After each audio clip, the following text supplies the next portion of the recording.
హరయపుత్ర కామేష్టి అందు పరమాన్నమున పరగజనియించిన పరబ్రహ్మము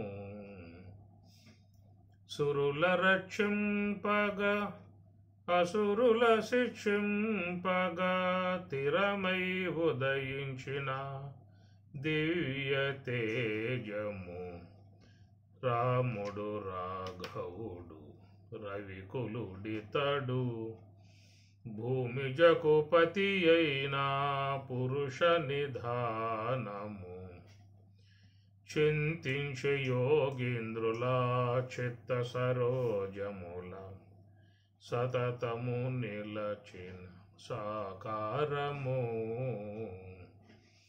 వింతలుగా మునులెల్లా వెదకిన ఎట్టి కాంతుల జన్ను మీరిన కైవల్య పదము రాముడు రాఘవుడు రవికులుడితడు భూమిజకు పతి అయిన పురుష నిధానము వేద వేదాంతములందు విజ్ఞాన శాస్త్రములందు పాదుకొన పలికేటి పరమార్థము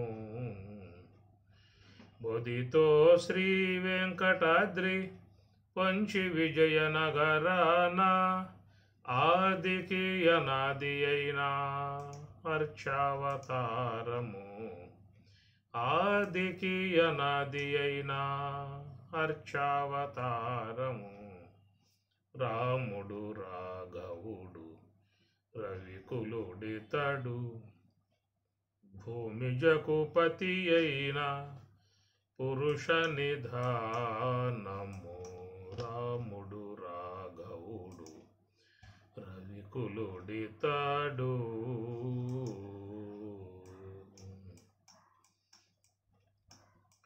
వసుదేవసుతం దేవం కంసచాణూరమర్దనం దేవకీ పరమానందం కృష్ణం వందే జగద్గురుం కృష్ణం వందే జగద్గురుం బ్రహ్మరంధ్రస్థానంబున ఓంకారవర్ణకంబై సహస్రదళశోభితంబై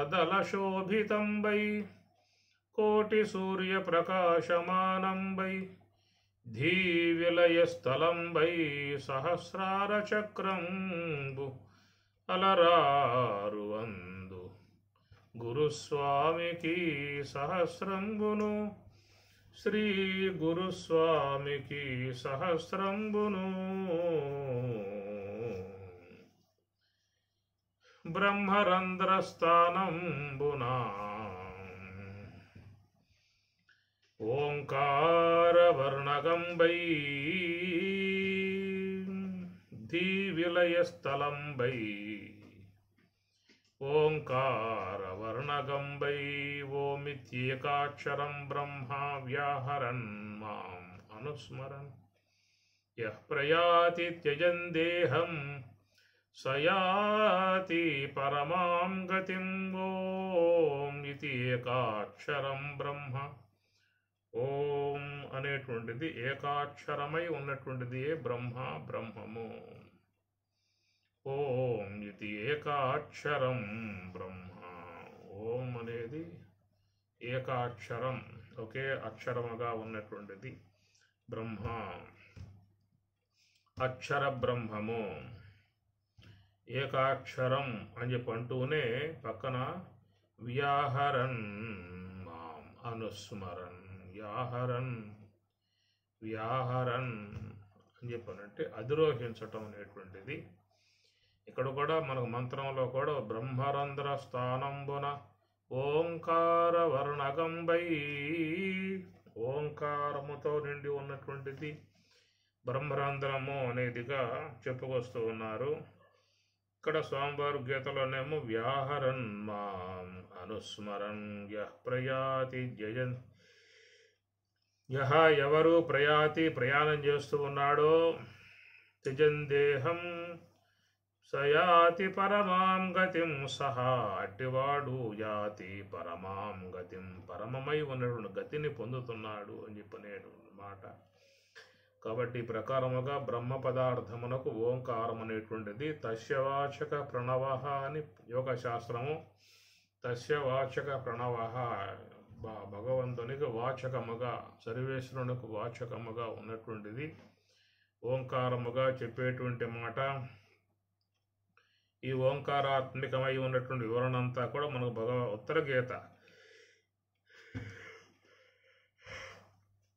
ఉత్తర గీతలో విశేషంగా స్వామివారు బాగా చెప్పుకొస్తారు. ఈ ప్రణవము యొక్క గొప్పతనాన్ని గురించి మనకు 4వ అధ్యాయం ఉత్తర గీతలో విశేషముగా వచ్చేటువంటి వివరణాత్మక అంశమంతా ఒకటి అక్కడ ఉంటుంది. కాబట్టి ఓం అనేటువంటిది బ్రహ్మమునకు వాచకము, బ్రహ్మమునకు చిహ్నముగా ఉన్నటువంటి యొక్క అంశము ఓంకారము అని చెప్పి అన్నారు. బ్రహ్మమునకు ఏదైనా నామం అనేది ఉన్నదా అని చెప్పినట్టు ఓంకారమే. అది ఎట్లయితే ఇతర దేవతలకు ఆయా దేవతలకు ఆయా నామాలు ఉన్నాయి. శ్రీమన్నారాయణునికి మరి ఓం నమో నారాయణ, పరమశివునికి ఓం నమ శివాయ, అమ్మవారికి లలితాదేవి అయి నమ.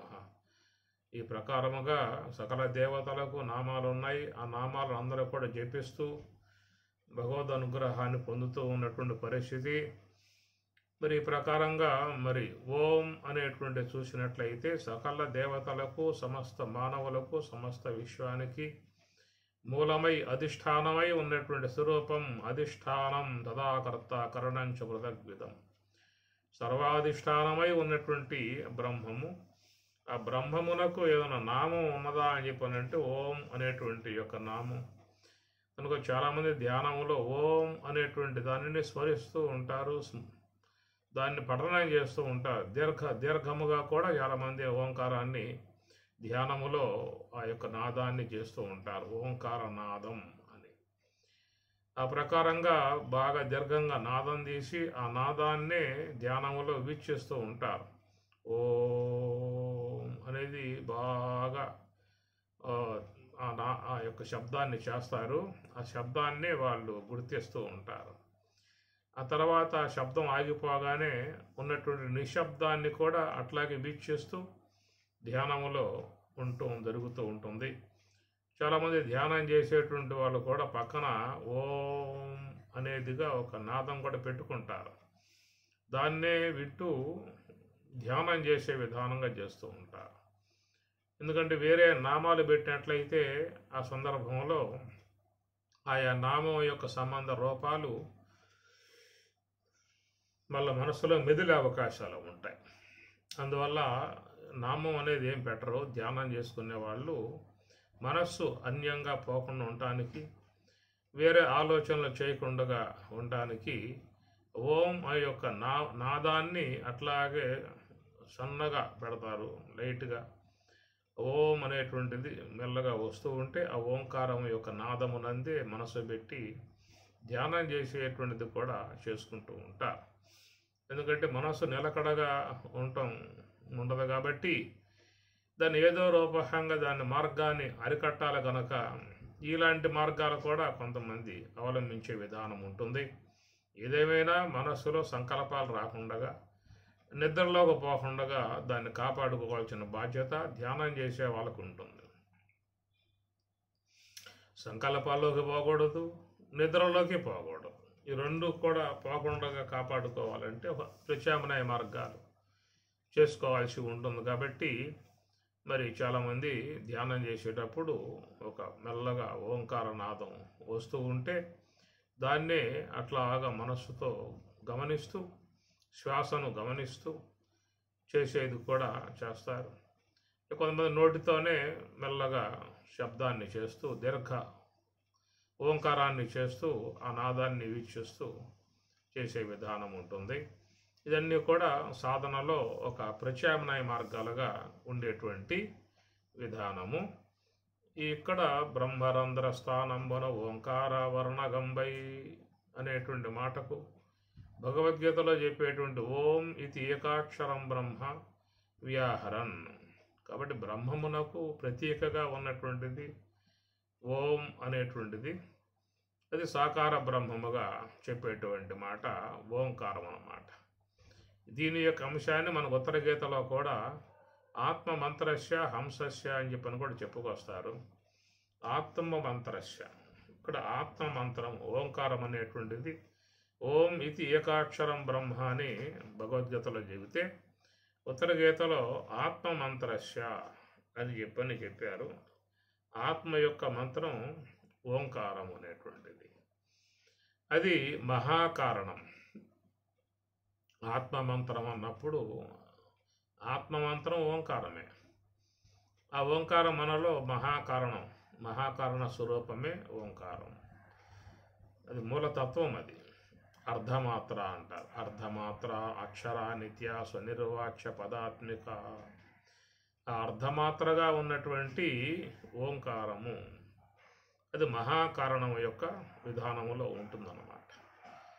అర్ధమాత్రయే స్థూలమయ్యింది అని చెప్పానంటే అది మకార ఉకార అకారాలుగా పరిణమిస్తుంది. అదే ధ్యానంలో ఉన్నప్పుడైతే అకారం ఉకారంలో, ఉకారం మకారంలో, మకారం అర్ధమాత్రలో చేరిపోయినప్పుడు వాళ్ళు మూలతత్వానికి ప్రయాణం చేసే విధానంగా ఏర్పడుతుంది. ధ్యానం చేసేటువంటి వాళ్ళు యోగ సమాధిలో ఉన్నప్పుడు అక్కడ మకారం కానీ ఉకారం కానీ అకారం కానీ ఉండవు. ఈ మూడు కూడా అర్ధమాత్రలో లీనమై ఉంటాయి. అర్ధమాత్ర మాత్రమే ఉంటుందన్నమాట, మహాకారణం మాత్రమే ఉంటుంది. అయితే ఇప్పుడు ఆ ఓంకారం అనేది స్థూలముగా పరిణమించి మకారముగా కారణదేహ స్థలములో, ఉకారముగా సూక్ష్మదేహ స్థలములో, అకారముగా స్థూల దేహ స్థలము, ఈ మూడు స్థానములు గదిగి ఇట్లా జీవులకు వ్యవహార విధానంగానే ఓంకారం అనేటువంటిది ఉన్నది. ఇది లోక వ్యవహారములో సకల మానవులు ఓంకారమునందే వాళ్ళ వ్యవహారం చేసుకుంటూ ఉన్నారు. కనుక మన వ్యవహారం అంతా ఉన్నది అని చెప్పానంటే ఓంకారంలోనే.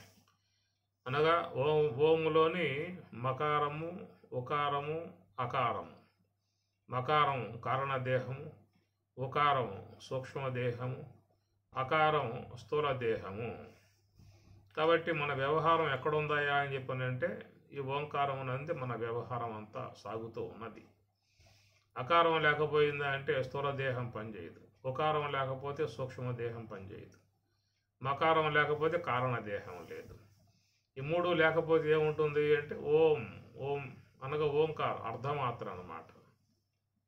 కాబట్టి అర్ధమాత్ర స్థలంలో ఉన్నటువంటి వారు మహాత్ములు. వారు ప్రణవస్వరూపులై ఉన్నటువంటి విధానము. ఆ ప్రణవస్వరూప స్థితి నుంచి ప్రణవాతీతం, దాన్ని తురీయాతీతం అంటారు.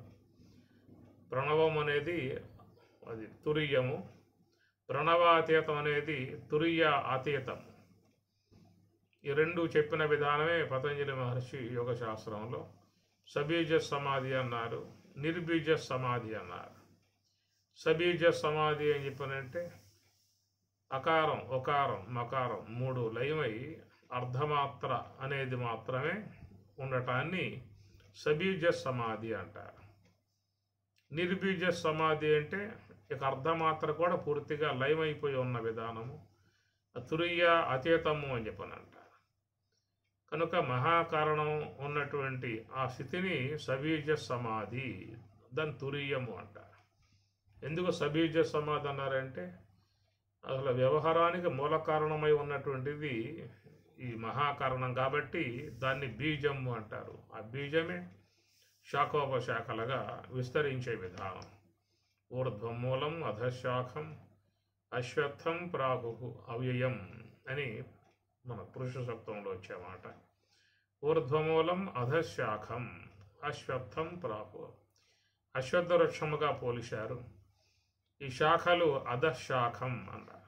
అధహ అంటే కిందికి వ్యాప్తమై ఉన్నటువంటి శాఖలు. అవి మకార ఉకార అకార ఈ శాఖలు అన్నమాట. అవి అవ్యక్తతత్వము, మహత్తత్వము, అహంకారతత్వం అన్నారు. కాబట్టి వాటి ఏంది అన్నీ కూడా వ్యాప్తమై ఉన్నాయి. ఏమి మకారమునందు రుద్రుడు, ఉకారమునందు విష్ణువు, అకారమునందు బ్రహ్మ. ఈ ప్రకారంగా చూస్తే అన్నీ కూడా ఇక్కడే వస్తాయి. కాబట్టి స్థూల దేహము, సూక్ష్మ దేహము, కారణదేహము, జాగ్రత్త అవస్థ, స్వప్నావస్థ, సుషుప్తి అవస్థ, అట్లనే మరి విశ్వడు, తైజస్సుడు, ప్రాజ్ఞుడు, ఇవి లోక వ్యవహారం అంతా కూడా దీంతో నడుస్తూ ఉన్నది.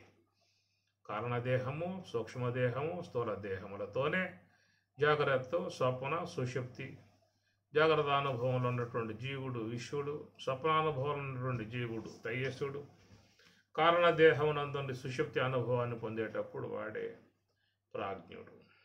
ఈ ప్రకారముగా సమస్త వ్యవహార విధానం అంతా కూడా ఈ మహాకారణము నుండే వ్యాప్తమై ఉన్నది. కాబట్టి దాన్ని బీజము అని చెప్పని అంటారు. కాబట్టి బీజమాత్రమై ఉన్నటువంటి మహాకారణమునందు ఎవరైతే ఆ స్థితికి, ఆ స్థాయికి, ఆ యొక్క స్థానానికి వస్తారో దాన్ని సబీజ సమాధి అని చెప్పని అంటారు. కనుక మహాకారణం అనబడేదే సమస్త వ్యవహారాలకు మూలమై ఉన్న విధానము. ఆ మహాకారణాన్నే జగన్మాతగా, అమ్మవారుగా చెప్పేటువంటి మాట. ఈ విశ్వమంతా కూడా అమ్మవారి యొక్క వ్యాపకత్వమే ఉన్నది. అమ్మవారే మహాకారణాత్మిక ఆ యొక్క అర్ధమాత్రయగు అమ్మవారే ఈ జగదాకారముగా అనేక నామరూపాత్మికములుగా గోచరించేటువంటి విధానముగా చెప్పే మాట. ఇటు మహాకారణానికి అవతల ఉన్నటువంటి శుద్ధ బ్రహ్మము. కనుక ఆ శుద్ధ బ్రహ్మమునందు ఏమీ లేవు, అక్కడేమి జరిగే వ్యవహారాలు లేవు, ఎలాంటి యొక్క నామరూపాలకు ఆస్కారం లేదు. కేవలం శుద్ధ చేతనం మాత్రమే ఉండే విధానం శుద్ధ బ్రహ్మమైతే, ఏదైనా వ్యవహార విధానం అంతయు కూడా మీకు వచ్చింది మహాకారణం అనేటువంటి స్థానం కాడే. ఆ మహాకారణమే శాఖోపశాఖలుగా విస్తరించి విశ్వాకారముగా, జగదాకారముగా అదే భాషిస్తున్న విధానము. దాన్ని ఉత్తర గీతలో స్వామివారు ఆత్మ మంత్రము అన్నాడు. ఓం ఇది ఏకాక్షరం బ్రహ్మ, అక్షర బ్రహ్మ అని భగవద్గీత అయితే, ఉత్తర గీతలో మరి దాన్ని ఆత్మ మంత్రము, ఆత్మ యొక్క మంత్రం మహాకారణం అన్నారు. ఆత్మ మంత్రస్య హంసస్య పరస్పర సమన్వయాత్తు. పరస్పరము రెండింటికి కూడా అన్వయం అనేటువంటిది ఉన్నది.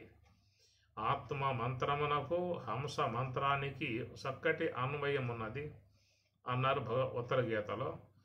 అదే స్వామివారు ఏం చెప్పారంటే, మహాకారణమే స్థూలమైతే శ్వాస అన్నారు. ఆ శ్వాసయే సూక్ష్మమైతే మహాకారణము. కాబట్టి ఈ శ్వాసకు ఈ మహాకారణాత్మిక ఓంకారమునకు అనుబంధం ఉన్నది. ఆత్మ మంత్రస్య హంసస్య పరస్పర అన్వయము. అన్వయం అంటే కూడిక అన్నమాట. కాబట్టి ప్రకారంగా ఈ శ్వాస అనేది ఏంటంటే మహాకారణము యొక్క స్థూల భాగము అన్నారు. అందువల్ల ఈ మహాకారణము అనబడేది అది స్థూలముగా మళ్ళా అది తన యొక్క రూపాలను సంతరింపజేసుకుని మహాకారణమే మకారముగా కారణదేహమునందు, ఉకారముగా సూక్ష్మదేహమునందు, అకారముగా స్థూల దేహమునందు ఈ రూపకంగా ఉంది ఈ వైపు. మళ్ళీ ఆ మహాకారణమే తన యొక్క స్థూల భాగాన్ని ఈ వైపుకి మరలించుకున్నప్పుడు అది శ్వాసగా ఉన్నటువంటి విధానం. ఆ శ్వాస అనేటువంటిది మహాకారణం యొక్క స్థూల భాగము అని చెప్పనన్నారు. అది దాని యొక్క ఉనికిని, దాని మూలాన్ని ఎట్లా గుర్తించే అవకాశం అని చెప్పనంటే, కేవలం నివృత్తి మార్గముగా ధ్యానం చేసేటువంటి వారికి మాత్రమే దాని ఉనికి గోచరిస్తుంది, దాని మూలము గోచరిస్తుంది అన్నారు. అదంతా కేవలం ఒక యోగం యొక్క సంబంధముగా ప్రయాణం చేసే వాళ్ళకు మాత్రమే ఇవన్నీ కూడా గోచరించే అవకాశం అనేటువంటిది ఉంటుంది. కాబట్టి ఇక్కడ కూడా బ్రహ్మరంధ్ర స్థానమున ఓంకార వర్ణగంబై. ఎందుకంటే బ్రహ్మరంధ్రం అని చెప్పనంటేనే అది బ్రహ్మము యొక్క శుద్ధ బ్రహ్మము యొక్క స్థానమై ఉన్నటువంటిది. దాని యందు ఇక్కడ ఓంకారము అనేటువంటి అంశాన్ని బోధిస్తూ ఉన్నారు. అంటే ఆ ఓంకారం అనేటువంటిది ఏంటంటే ఈ మహాకారణముగా మనలో చేరి ఉన్నటువంటి యొక్క భాగమే ఓంకారము అని చెప్పని. అట్టి ఆ ఓంకారమే సమస్త వ్యవహారాలకు మూలమై ఉన్నది. ఆ ఓంకారాత్మక మహాకారణమే మరి సమస్త వ్యవహారములకు మూలమై ఉన్న విధానము. కాబట్టి ఆ ప్రకారముగా ఆ యొక్క ఓంకారం అనబడేటువంటిది తనలో ఉన్నటువంటి మరి 3 మాత్రలు, త్రిమాత్రం, అర్ధమాత్రంచ ప్రణవస్య విశేషతః అని కూడా ఉత్తరగతి చెప్పింది. త్రిమాత్రం, అర్ధమాత్రంచ ప్రణవస్య విశేషతః. ప్రణవము యొక్క విశేషమై ఉన్నటువంటి ఆకారం ఏంటంటే త్రిమాత్రం అని చెప్పి అన్నారు. ప్రణవము యొక్క విశేషమై ఉన్నటువంటి ఆకారాలు త్రిమాత్రం, 3 మాత్రలు అనేటువంటివి. ఈ 3 మాత్రలు అనేటువంటి వాట్లను మనం అధిరోహించి వాటి యొక్క స్థానాల్లో చేరి మనం ప్రస్తుతం వ్యవహారం చేస్తున్నటువంటి విధానము. కాబట్టి ఈ 3 మాత్రలే మన వ్యవహారాలకు మూలమై ఉన్నాయి. అందరూ కూడా మరి మకారం, ఉకారం, అకారం వీటి యందు మాత్రమే మన గమనం సాగుతూ ఉన్నది, మన వ్యవహారం సాగుతూ ఉన్నది. ఇవి ప్రవృత్తి విధానముగా ప్రయాణం చేస్తున్నాయే కానీ నివృత్తి వైపుకి ప్రయాణం చేయటం లేదు. నివృత్తి వైపుకు అని చెప్పనంటే అకారం ఒకారంలో లీనం కావాలి, ఒకారం మకారంలో లీనం కావాలి, మకారం అర్ధమాత్రలో లీనం కావాలి. అది ఎట్లా వస్తుందని చెప్పని దానికి యోగ విధానము, నివృత్తి మార్గ విధానము. ఒక హంసను ఆశ్రయించినటువంటి వారికే ఇది సంభవించే విధానము. ఈ అంశాన్ని మీకు మాండిక్యోపనిషత్తులో చక్కగా ఉన్నది. దాంట్లో వచ్చేటువంటి మంత్రభాగాలు నాంతః ప్రజ్ఞం న బహిష్ప్రజ్ఞం నో భయతః ప్రజ్ఞం న ప్రజ్ఞాన ఘనం న ప్రజ్ఞం నా ప్రజ్ఞం అదృష్టం అవ్యవహార్యం అగ్రాహ్యం అలక్షణం ఏకాత్మ ప్రత్యయసారం ప్రపంచ ఉపశమం శాంతం శివం అద్వైతం చతుర్థం మన్యంతే సాత్మ సవిజ్ఞ అని మంత్రం. దాంట్లో పూర్ణముగా మరి అర్ధమాత్ర యొక్క విధానము, ఓంకారం యొక్క విధానాన్ని, మౌలికమై ఉన్నటువంటి అంశాన్ని ఆ మంత్రంలో చెప్పిన తర్వాత ధ్యానములో ఉన్నటువంటి వారు అకార, ఒకార, మకారాలని దాటుకుంటూ ప్రయాణం చేసేటువంటి యొక్క అంశం మీకు మాండిక్యోపనిషత్తులో ఈ మంత్రం అయిన తర్వాత మీకు అక్కడ చెప్పుకొస్తారు. మీరు దాన్ని గమనించవచ్చు. ఇదే విషయం మీకు ఉత్తర గీతలో కూడా 4వ అధ్యాయంలో అకారేతు లయం ప్రాప్తే, అకారేతు లయం ప్రాప్తే ప్రణమే ప్రథమాంశకే అంటాడు. ఒకారేతు లయం ప్రాప్తే ప్రణమే ద్వితీయాంశకే, మకారేతు లయం ప్రాప్తే అని ఇట్లా లయం, ఆ లయం అయ్యేటువంటి దానాన్ని గురించి మీకు ఉత్తర గీత 4వ అధ్యాయంలో చూసుకోండి. అక్కడ విషయమంతా కూడా ఉంటుంది. మరి ఈ ప్రకారంగా చూసినట్లయితే ఈ బ్రహ్మరంధ్రము యొక్క దాంట్లో ఉన్నటువంటి బ్రహ్మస్వరూపాన్ని పొందటానికి ఓంకార వర్ణగంబై అని చెప్పనంటూ ధీ విలయ స్థలంబై ఇవన్నీ కూడా చూస్తే కేవలం ఒక ధ్యాన మార్గం ద్వారానే నివృత్తి మార్గంలో ప్రయాణం చేసి బ్రహ్మరంధ్రములో ఉన్నటువంటి బ్రహ్మము యొక్క ప్రాప్తిని పొందాల్సి ఉంటుంది అనేటువంటి మాట. కనుక ఓంకారాన్ని అధిరోహించాలి. దాన్ని పరమాత్మ భగవద్గీతలో వ్యాహరన్ అనే పదం వాడారు. వ్యాహరన్ అంటే అధిరోహించటం అన్నమాట. అంటే అకారం దాటాలి, ఒకారం దాటాలి, మకారం దాటాలి. ఇవి దాటి ప్రయాణం చేయిందే స్వరూప అనుభవంలో ప్రవేశించే అవకాశం అనేటువంటిది కలుగదు. ఎవరైనా జన్మరాహిత్యాన్ని కోరుకున్నట్లయితే వారు స్వరూప అనుభవాన్ని పొందాల్సి ఉంటుంది. కనుక స్వరూప అనుభవాన్ని పొందినప్పుడే జన్మరాహిత్యం అనేది కలుగుతుంది. జన్మ కారకం ఏమిటని చెప్పనంటే సూక్ష్మ దేహంలో ఉన్న కర్మ వాసనలు, కారణదేహం యొక్క విధానమగు మరి మూలా విద్య. కారణదేహముకు మూలా విద్య ఉన్నంత వరకు, సూక్ష్మ దేహములో సంచిత కర్మలు అనేటువంటి ఉన్నంత వరకు ఈ జీవునికి జీవత్వం అనేది అట్లాగే ఉంటుంది.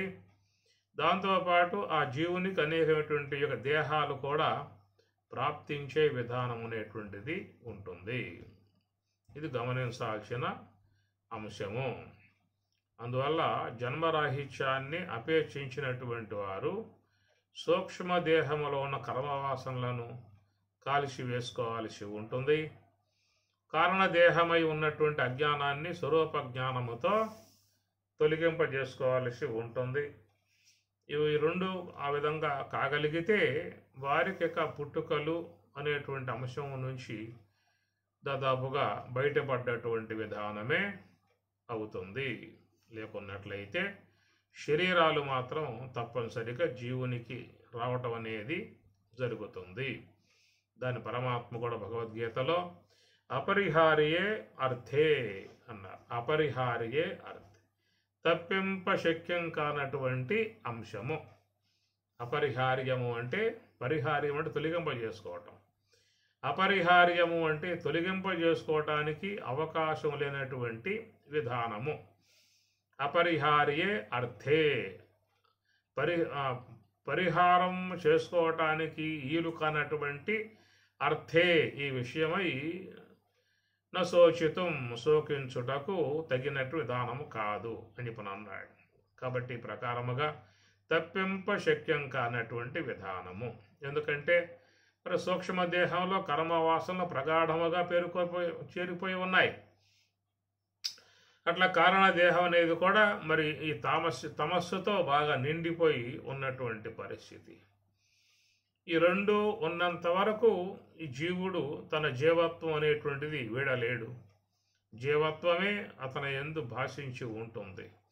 అట్టి జీవత్వమును పొంది ఇటు మూలా విద్య సంబంధ అజ్ఞానము, అటు సూక్ష్మదేహంలో చేరి ఉన్న కర్మవాసనలు, ఈ రెండు కూడా జీవునికి ప్రగాఢముగా ఈ జన్మ పరంపర విధానం కలగజేసేదిగా ఉన్నది. కాబట్టి దాని నుంచి ఎవరైనా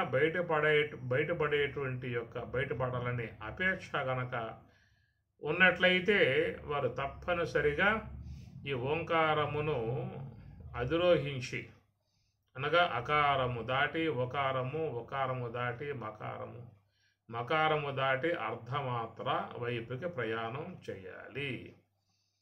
ఇది కేవలం హంస యొక్క ఆశ్రయం ద్వారానే సాధ్యమవుతుంది అనేటువంటి మాట. ఈ రెండు కూడా చూస్తే మహాకారణముతో ముడివేయబడి ఉన్నాయి. ఈ రెండు అంశాలు మహాకారణమునందు చేరి ఉన్నటువంటి విధానం. అర్ధమాత్ర మహాకారణము అంటే అర్ధమాత్ర అని అర్థం. గీతామే పరమా విద్యా బ్రహ్మరూపాన సంశయ అర్ధమాత్ర అక్షర నిత్య స్వహ నిర్వాచ్య పదాత్మిక. గీతా మహాత్మ్యము అర్ధమాత్ర అక్షర నిత్య. అర్ధమాత్రయే అక్షర పరబ్రహ్మము, దాన్ని పరబ్రహ్మం అన్నారు. కనుక అది అర్ధమాత్ర అనే మాటగా చెప్తున్నటువంటి విషయము. అట్టి అర్ధమాత్రయగు మహాకారణము. మహాకారణం ఎందుకు అన్నామంటే మహాపూజాయా, పూజనీయమై ఉన్నటువంటి విధానం కాబట్టి మహాకారణం అని చెప్పిన అంటారు. కేవలం కారణము అనే మాట వాడినట్లయితే అది కారణదేహానికి చెందుతుంది. ఏమిటంటే కారణం ఏమిటంటే జన్మ కారణమై ఉన్న విధానం. కాబట్టి అజ్ఞానం అనబడేటువంటి మూలా విద్య అది జన్మకు కారణమై ఉన్న విధానం కావటం చేత దాన్ని కారణదేహం అనే పేరు పెట్టారు. ఇక్కడ మహాకారణ దేహం అనే మాట వాడరు. మహాకారణం అనే పదం వరకే వాడే విధానం ఉంటుంది. ఎందుకు మహాకారణం అనే మాట వాడారని చెప్పానంటే మహాపూజాయా, ప్రతి పదము కూడా వాళ్ళు ఒక అంశమును గుర్తించే ఆ అంశమును సూచించేటువంటి పదములే మహాత్ములు వాడతారు. మనం ఆ పదమును బట్టే అర్థాన్ని గుర్తించి దాన్ని అనుసరించే ప్రయాణం చేయాల్సి ఉంటుంది. కనుక వారు వాటికి ఉన్నటువంటి విశేషాలను గుర్తించి ఆ విశేషం మనకి అర్థం కావటానికి ఈ పదం ద్వారా, పదప్రయోగం ద్వారా వాళ్ళు తెలియజేస్తూ ఉంటారు. కాబట్టి ఆ ప్రకేమో కారణ దేహం, కారణం అనే పదం వాడారు. అజ్ఞానం మిలన సాత్వికమై ఉన్నదానికి కారణం, కారణదేహం అనే పదం వాడారు. కారణం అనే దానికి జన్మ కారణమై ఉన్న అంశంగా మనం గ్రహించాల్సి ఉంటుంది. దాని తర్వాత ఉన్నటువంటి దానిని మహాకారణం అన్నారు. ఇది కారణమే. ఈ కారణం ఏంటని చెప్పినట్టే మహాపూజాయ. మహా అంటే పూజనీయమైన అని అర్థం. అనగా భగవంతుని ఆరాధించాలంటే, ఈశ్వరుణ్ణి ఆరాధించాలంటే మహాకారణమునందు ఉండే ఈశ్వరుణ్ణి ఆరాధించాల్సి ఉంటుంది. కాబట్టి అక్కడ ఉన్నటువంటి యొక్క అంశాన్ని మహాకారణం అనే పదం వాడారు. అది అర్ధమాత్ర అన్నారు. అర్ధమాత్ర అనే పదం చాలా గొప్పది. సాక్షాత్తు అమ్మవారి స్వరూపముగా భావించే విధానము అర్ధమాత్ర, అంటే శుద్ధ సాత్విక బ్రహ్మాకార వృత్తి. అంటే ఆ మహాకారణమే రెండు వైపులా తన యొక్క మార్గం తిరిగి ఉన్నది అని చెప్పుకున్నాం ఇందాక మనం. రెండు వైపులుగా తిరిగి ఉందనే మాట ఏమిటి? ఇటు మాత్రలుగా అర్ధమాత్రగా ఉన్నటువంటి అది మాత్రలుగా మకార మాత్రగా, ఉకార మాత్రగా, అకార మాత్రగా, ఈ మూడు యొక్క రూపాలు ఆమె సాకారముగా పొంది ఉన్నది. ఇవి కేవలం సాకార విధానం కనుక మహాకారణమే ఈ మూడు తెరగులుగా, మూడు అంశములుగా ఆమె చేరి ఉన్నది. అట్లయి జగన్మాతను దుర్గాదేవిగా, లక్ష్మీదేవిగా, సరస్వతీదేవిగా మనం ఆరాధిస్తామో మూల శక్తిని, అట్లా మహాకారణముగా ఉన్నటువంటి ఆ మూల శక్తి ఇటు మకారముగా, కారణదేహమునందు మకారముగా, సూక్ష్మదేహమునందు ఉకారముగా, స్థూల దేహమునందు అకారముగా, ఈ మూడు విధాయకాలుగా ఆమె వ్యాప్తి అయి ఈ మూడు దేహములు వ్యవహరించటానికి ఆమె కారణం అయింది.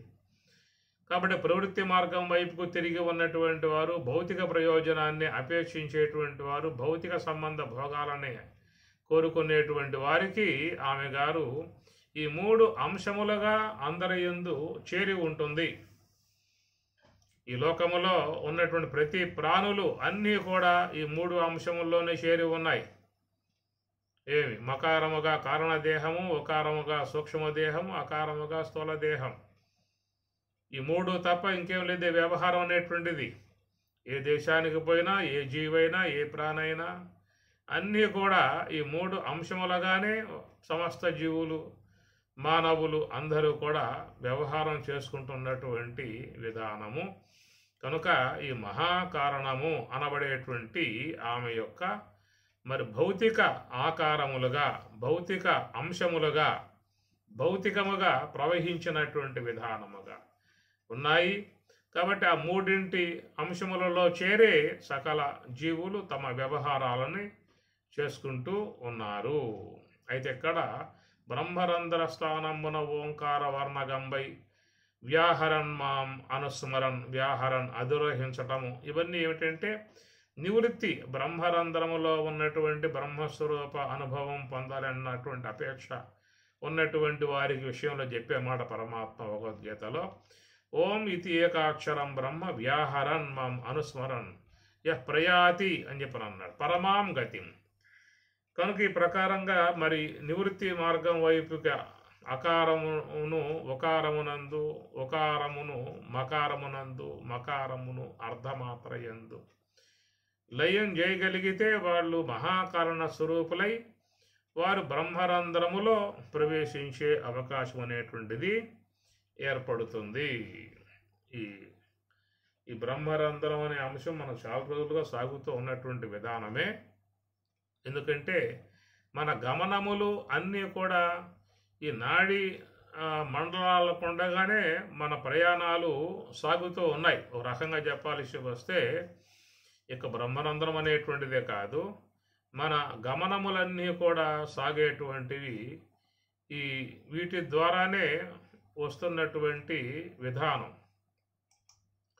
నానానాడి ప్రసవకం, నానానాడి ప్రసవకం సర్వభూతాంతరాత్మని ఊర్ధ్వమూలం అధశాఖం వాయుమార్గేణ సర్వగం. నానానాడి ప్రసవకం, నానానాడి, అనేక నాడులు మన దేహములో ఉన్నటువంటి విధానము. ఈ విషయం కూడా మనకి కఠోపనిషత్తులో కూడా చెప్పడం జరుగుతూ ఉన్నది. శతం చ ఏకా హృదయస్య నాడ్యః తాసాం మూర్ధానం అభినిశ్రుతేన తయోద్వయా అమృతత్వం ఏతి అని మనకు కాటబల్లిలో చెప్పుకొస్తాడు. శతం చ ఏకా 101 నాడి, హృదయస్య నాడ్యః హృదయం నుంచి ఆ నాడీ మండలాలు ప్రయాణం చేశాయి అని చెప్పిన అన్నాడు. తాసాం వాటిలో మూర్ధానం అభినిశ్రుతాయేక వాటిలో ఒక్క నాడి మాత్రమే మరి అంతర ప్రయాణముగా చేస్తున్నటువంటి విధానము అన్నాడు.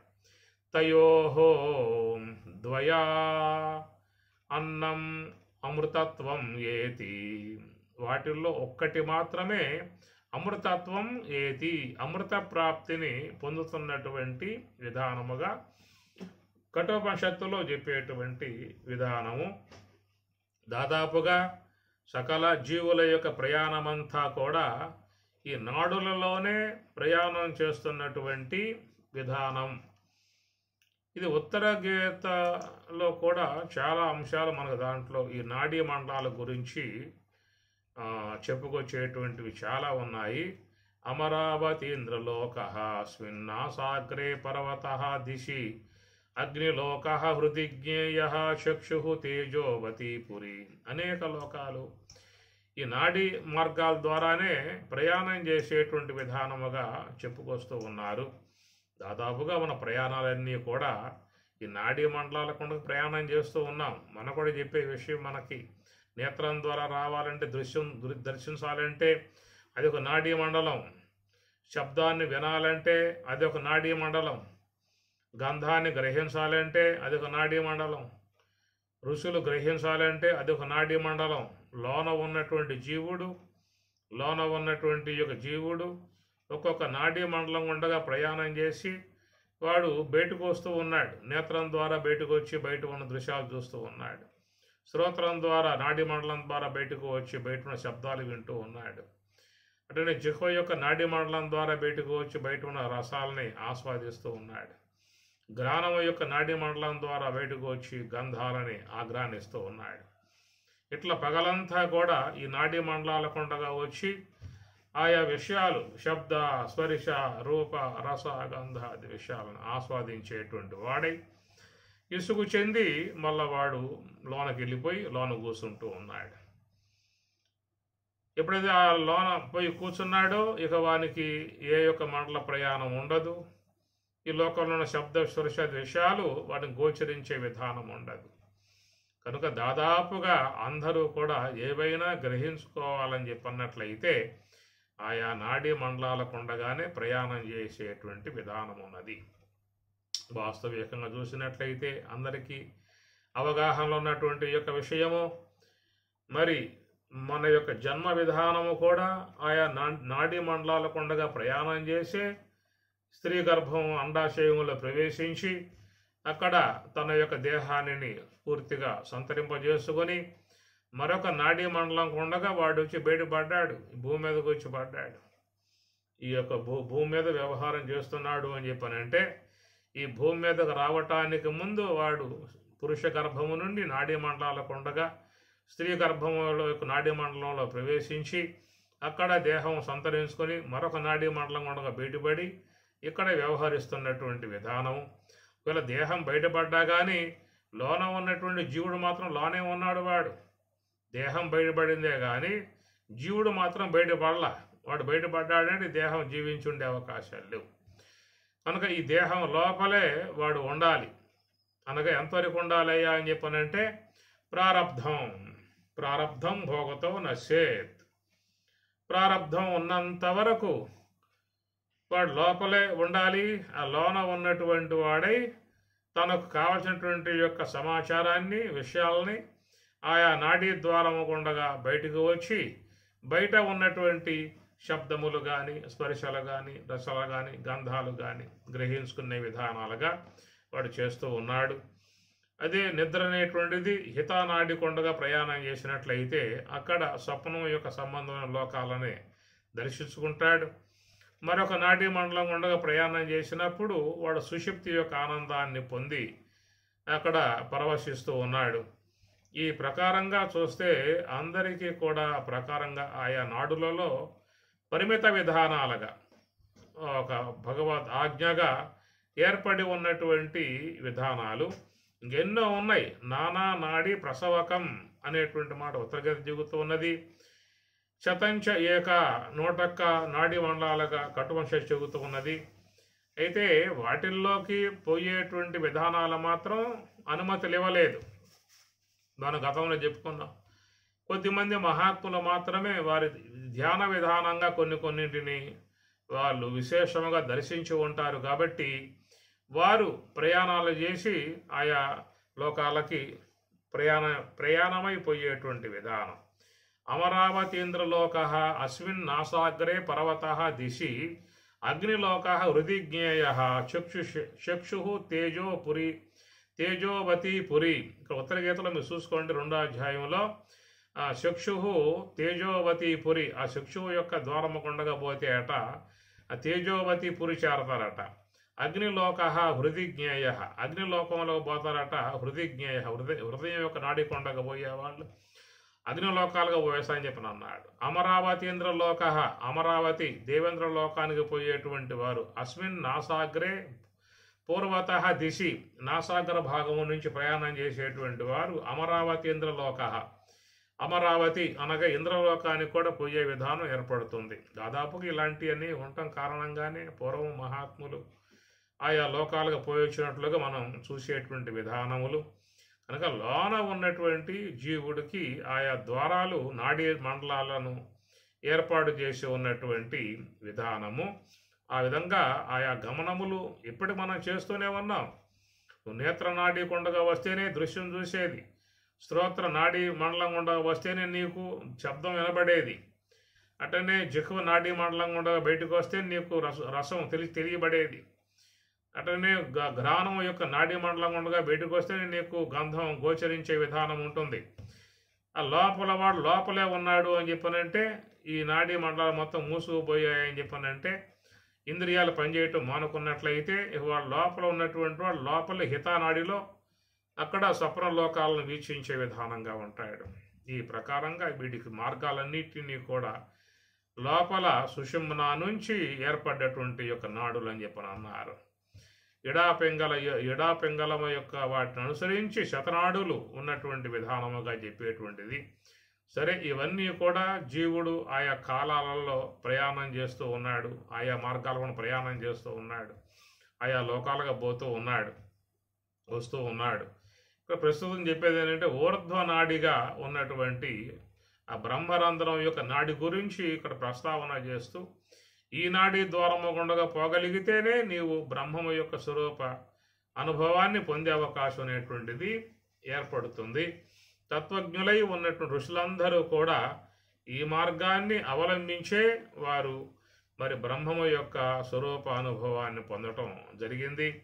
అలాంటి దానికి చేయాల్సినటువంటి యొక్క అంశంగా ఇక్కడ చెప్పేది ఏంటంటే ఈ ఓంకారముగా ఉన్నటువంటి మహాకారణము యొక్క మరొక మార్గ విధానం ఉన్నటువంటివి ఇప్పుడు చెప్పుకున్నాం కదా. ఆ మహాకారణమే ఇటు అర్ధమాత్రగా అనగా అర్ధమాత్రగా యొగు మహాకారణమే మకారముగా కారణదేహము, ఉకారముగా సూక్ష్మదేహము, అకారముగా స్థూలదేహము, ఈ 3 కూడా కలిగి ఉన్నదని చెప్పేసి అని అందరూ మరి చూసినట్లయితే ఈ మకార కారణదేహ, ఉకార సూక్ష్మదేహ, అకార స్థూలదేహ, ఇంతవరకు అందరి వ్యవహారాలు సాగుతున్నటువంటివి. ఇంతవరకే అందరూ పరిమితమై తమ తమ వ్యవహారములు చేసుకుంటూ ఉన్నారు. ప్రారంధం ఉన్నంతకాలం ఈ వ్యవహారం సాగుతుంది. అకారముతో ఉంటారు, స్థూలదేహంతో సంచరిస్తారు, ఉకారముతో ఉంటారు, సూక్ష్మదేహంతో వ్యవహరిస్తారు, మకారముతో ఉంటారు, కారణదేహమునందు శయనిస్తారు, ఉపశమనం పొందుతారు. తిరిగి మరలా ఉకార అకారాలుగా వ్యవహారం చేస్తున్నటువంటి విధానము. ఇది ప్రవృత్తి విధానములో చేరి ఉన్నటువంటి అంశము. ఇది ఒక భాగం అన్నమాట. రెండవది ఏంటంటే మరి ఈ యొక్క ఓంకారాన్ని వ్యాహరన్ అధిరోహించడం అని చెప్పి అన్నారు కదా. అనగా అకారమును ఒకారం లయింపజేయటం, ఒకారమును మకారం లయింపజేయటం, ఆ మకారాన్ని అర్ధమాత్రం లయింపజేసి అర్ధమాత్ర కూడా శుద్ధ బ్రహ్మంలో లయింపజేసే విధానముగా ఉన్నటువంటి మార్గం ఏమిటని చెప్పానంటే అది మహాకారణము యొక్క మరొక కోణములో అది స్థూల భాగాన్ని పొంది ఉన్న విధానము మనం శ్వాస అని చెప్పుకున్నాం కదా. ఈ శ్వాస అనబడేటువంటి దానిని లోకంలో ఆచరించేటువంటి వారు, ఆశ్రయించే వాళ్ళు తక్కువ. గమనించండి, మహాకారణముగా ఉన్నటువంటి అర్ధమాత్రగా ఉన్నటువంటి ఆ మూల శక్తే ఇటు మకారముగా స్థూల కారణదేహము, ఉకారముగా సూక్ష్మదేహము, అకారముగా స్థూలదేహముండగా ఈ మూడింటి యందే అందరూ నిలిచి ఉండి జాగ్రత్త, స్వప్న, సుషుప్తి అనుభవాలను పొందుతూ జీవన పర్యంతం వరకు, దేహం ఉన్నంత వరకు, ప్రారబ్ధం ఉన్నంత వరకు ఈ మూడింటి యొక్క సంబంధ అనుభవములే పొందుతూ ఉన్నారు. ప్రారబ్ధం అయిపోయిన తర్వాత కారణదేహస్థుడై అజ్ఞాన ఉపాధి కలిగి ఉన్నటువంటి జీవుడు ఈ దేహము నుండి నిష్క్రమించి మళ్ళా మరొక దేహాన్ని పొందేదానికి యుక్తియుక్తుడవుతూ ఉన్నాడు, ప్రయత్నశీలుడై పోతూ ఉన్నాడు. ఇది అందరి యందు జరుగుతున్నటువంటి ఒక స్వాభావికమై ఉన్నటువంటి వ్యవహారము. అది ఎప్పటి నుంచి సాగుతుందయ్యా అని చెప్పానంటే అనేక మరి లక్షల సంవత్సరాల నుంచి అనేటువంటి మాట వాడాల్సి ఉంటుంది. ఎందుకంటే ఈ మాట వాడటం కారణం అవ్యక్తాత్ వ్యక్తయ సర్వాః ప్రభవంతి అహః ఆగమే రాత్రి ఆగమే ప్రళయంతే తత్రైవ అవ్యక్త సంజ్ఞకే అని పరమాత్మ అన్నాడు. సహస్రయుగ పర్యంతతో అనగా 1000 మహాయుగములు బ్రహ్మదేవునికి పగటి సమయము అన్నారు. రాత్రిం యుగ సహస్రాంతం, రాత్రి కూడా 1000 మహాయుగాలు అన్నారు. 1000 మహాయుగాలు అంటే అర్థం కృత, త్రేత, ద్వాపర, కలి అని 4 చేరి మహాయుగం అవుతుంది. ఇలాంటి 1000 గడిస్తే బ్రహ్మకు రాత్రి, 1000 గడిస్తే బ్రహ్మకు పగలు అన్నారు. రాత్రి సమయంలో సమస్త జీవులన్నీ కూడా సమిష్టి మాయలో అవ్యక్త తత్వంలో ఉంటాయి. పగలు రాగానే బ్రహ్మకు అవ్యక్త తత్వము నుండి అవ్యక్తాత్ వ్యక్తయ సర్వాః ప్రభవంతి అహః ఆగమే అన్నారు. అవ్యక్త తత్వము నుంచి పంచభూతములు, సృష్టి, వ్యవహారము, జీవులన్నీ కూడా మన దేహంలో ధరించే విధానంగా వస్తూ ఉంటుంది. కాబట్టి ఈ ప్రకారముగా ఈ మూడింటికే పరిమితమై ఉన్నటువంటి యొక్క జీవులు అనేక లక్షల దేహాల నుంచి ప్రయాణం చేస్తూ వస్తున్నటువంటి వారు. ఇది గమనించాల్సినటువంటి యొక్క అంశము. మహాకారణములో ఒక మార్గములో చేరి ఉన్నటువంటిది ఏంటంటే అకారం దాటితే యువతలకి మకారం ఉంటుంది. మకారం కారణదేహం అన్నాం, సుషుప్తి అవస్థ అన్నాం. ఇంకా కొంచెం దిగువకు వచ్చాము అంటే ఉకారం అంటాము, సూక్ష్మదేహం అంటాము, స్వప్నావస్థ అంటాము. ఇంకా కొంచెం దిగువకి వచ్చాము అని చెప్పనంటే అకారము అన్నాం, స్థూలదేహం అన్నాం, జాగ్రత్త అవస్థ అన్నాం.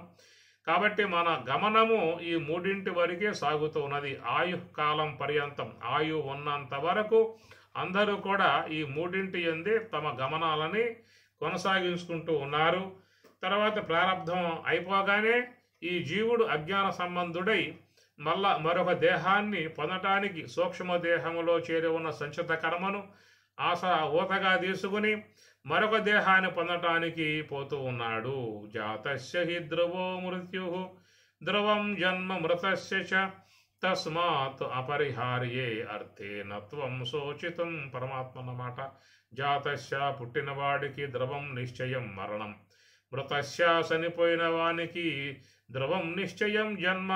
ఈ రెండు సాగుతూ ఉన్నాయి. కారణం ఏంటంటే వాడు ఈ మార్గముగా చేరి ఉన్నాడు. అనగా అర్ధమాత్రకలోని స్థూల భాగములుగా ఉన్నటువంటి మకారమాత్ర, ఉకారమాత్ర, అకారమాత్ర అనబడేటువంటి కారణదేహము, సూక్ష్మదేహము, స్థూలదేహము, సుషుప్తి అవస్థ, స్వప్నావస్థ, జాగ్రత్త అవస్థ, ఈ మూడే లోకంలో చూసుకోండి. కావాలంటే ఎక్కడికైనా పోండి, ఏ దేశానికైనా పోండి, ఎవరిని అడగండి మీ అనుభవాలు ఏమిటయ్యా అని చెప్పానంటే అయ్యా జాగ్రత్త అవస్థలో ఉన్నాను, నిద్రపోయాక స్వప్నావస్థ వస్తుంది, ఇంకా కొంచెం లోనకు పోతే సుషుప్తి అవస్థ వస్తుంది. నేను పుట్టినప్పటి నుంచి ఈ మూడింటిని ఆస్వాదిస్తున్నాను అని చెప్పని అంటాడు. మరణ పర్యంతం వరకు, పుట్టినప్పటి నుంచే కాదు మరణ పర్యంతం వరకు ఈ మార్గాన్ని అందరూ కూడా అవలంబిస్తున్న విధానము. కనుక అర్ధమాత్రగా ఉన్నటువంటి యొక్క ఓంకారము యొక్క స్వరూపములోని ఒక కోణములో చేరి ఉన్నటువంటి అంశం ఇది. మరొక కోణములో చేరి ఉన్న అంశం ఏంటని చెప్పనంటే అర్ధమాత్రకగా ఉన్నటువంటి మహాకారణం యొక్క స్థూల భాగమే సోహం, హంస అనేటువంటి మరొక భాగం. అది దాని యొక్క స్థూల భాగం అన్నమాట. దాన్నే ఉత్తరగీతలో ఆత్మమంత్రస్య హంసస్య పరస్పర సమన్వయాత్ యోగేన గతకామానాం భావన బ్రహ్మ శక్ష్యతే యోగేన.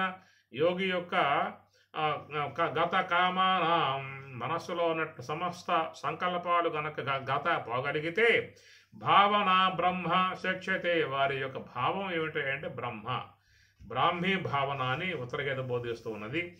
ఆత్మమంత్రస్య హంసస్య, కనుక అటు మహాకారణమై ఉన్నటువంటి ఆత్మమంత్రం అది ఓంకారం కాబట్టి ఆ ఓంకారమే అర్ధమాత్ర. గుర్తుపెట్టుకోండి, అర్ధమాత్రకే ఓంకారం, అది అర్ధమాత్రకే ప్రణవ స్వరూపం యొక్క మూల భాగం. కనుక అది ఆత్మమంత్రం, అది బ్రహ్మము యొక్క మంత్రం. ఓమిత్యేకాక్షరం బ్రహ్మ ఆత్మమంత్రం. అది ఆత్మమంత్రమై ఉన్నటువంటి ఓంకారము.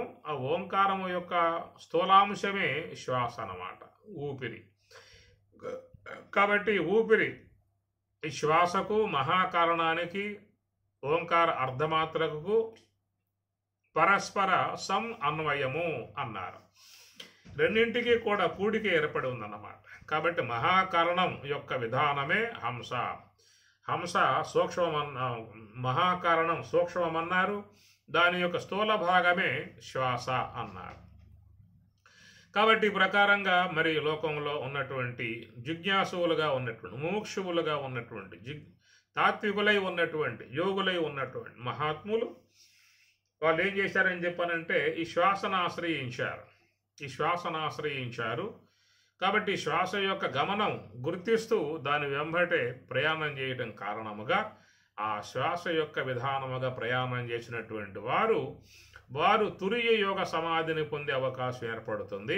అంటే ఆ తురియ యోగ సమాధి పొందినటువంటి వారు మాత్రమే బ్రహ్మరంధ్ర స్థానంబున, ఆ బ్రహ్మరంధ్రములో ఉన్నటువంటి బ్రహ్మము యొక్క స్వరూప అనుభవాన్ని పొందటం అనేటువంటిది కలుగుతుంది. ఇది గమనించాల్సినటువంటి యొక్క అంశము.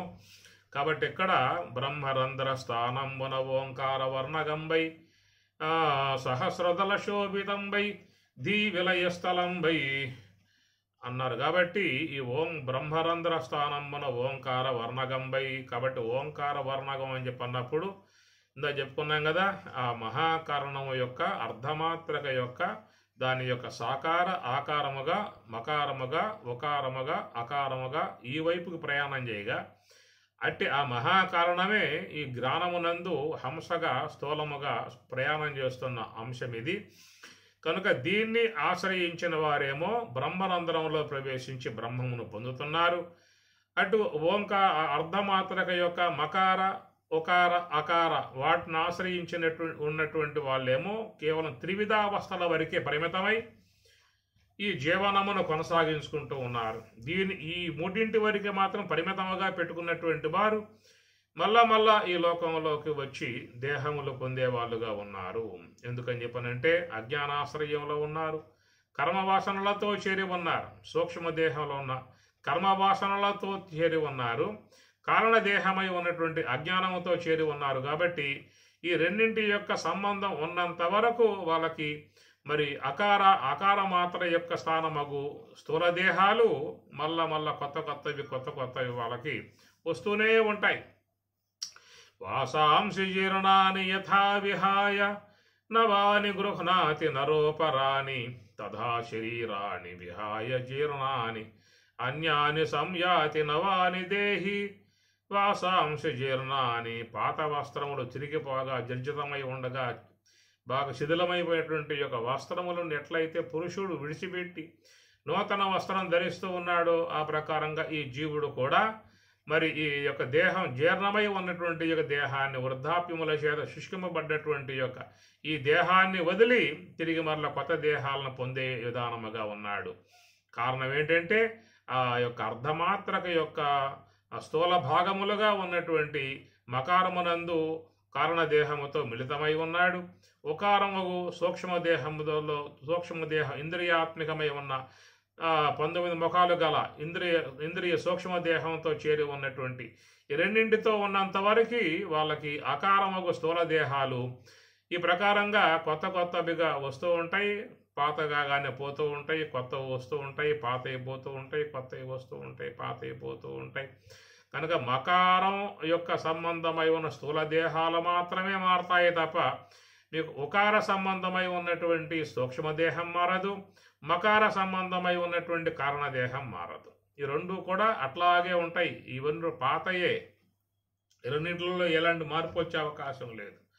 ఒక అకారములో చేరి ఉన్నటువంటి యొక్క స్థూల దేహాలు మాత్రమే ఈ ప్రారబ్ధముగా అనగా సూక్ష్మదేహం ఉన్నటువంటి సంచిత కర్మానుగుణ్యముగా ప్రారబ్ధానుగుణ్యముగా వచ్చాయి. కాబట్టి అవి కొద్ది కాలం మాత్రం మనుగడ సాగించి బాల్య యవన వృద్ధాప్యములు పూర్తి చేసుకుని తిరిగి మరలా ఆ దేహాలు కాస్త నిష్క్రమిస్తాయి, పోతాయి. పోయినా కానీ సూక్ష్మదేహం ఉన్నది కాబట్టి ఆ సూక్ష్మదేహంలో కర్మవాసనలు అనేటువంటివి ఉన్నాయి కాబట్టి ఆ కర్మవాసనల ఆసరాతో మళ్ళీ కొత్త దేహాన్ని తెచ్చుకోవటం అవుతుంది.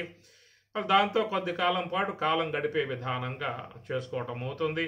ఇది లోకములో ప్రస్తుతం జరుగుతున్నటువంటి అంశము. ప్రతి ప్రాణి, ప్రతి జీవుడు కూడా ఈ మార్గమే కలిగి ఉన్నాడే తప్ప ఈ మహాకారణం యొక్క మరొక ముఖముగా మరొక భాగముగా చేరి ఉన్నటువంటి ఈ యొక్క హంస మంత్రంగా చెప్పామో దానిని ఆశ్రయించే విధానముగా ఎవరయ్యా అంటే ఒక యోగులు మాత్రమే అక్కడికి పోయి కూర్చోవడం జరుగుతూ ఉన్నది తప్ప మిగతా వాళ్ళంతా కూడా ఈ స్థూల దేహం కాడ జాగ్రత్త అవస్థ, సూక్ష్మదేహం దగ్గర స్వప్నావస్థ, కారణదేహం దగ్గర సుషుప్తి అవస్థ, ఈ మూడింటి వరకు మాత్రమే పరిమితమైపోయి ఉన్నారు. కాబట్టి ఏనాడు ఎవరు రెండవ భాగముగు హంస కాడ పోయి కూర్చున్న దాఖలాలే లేవు. కాబట్టి మరి అది లేనంత కాలం ఈ మూడింటి వరకే ప్రయాణం చేస్తారు తప్ప ఈ బ్రహ్మరంధ్రములో ఉన్నటువంటి బ్రహ్మము యొక్క స్వరూపాన్ని పొందేటువంటి విధానం ఎవరికి వస్తుందా అని చెప్పనంటే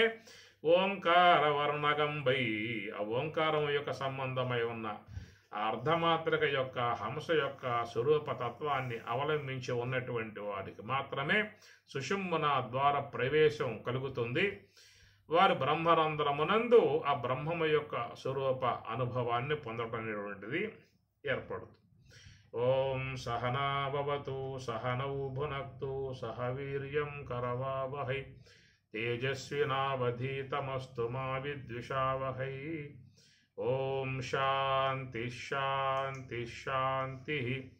హరి ఓం తత్సతు. శ్రీ గురుభ్యో నమః. హరి ఓం.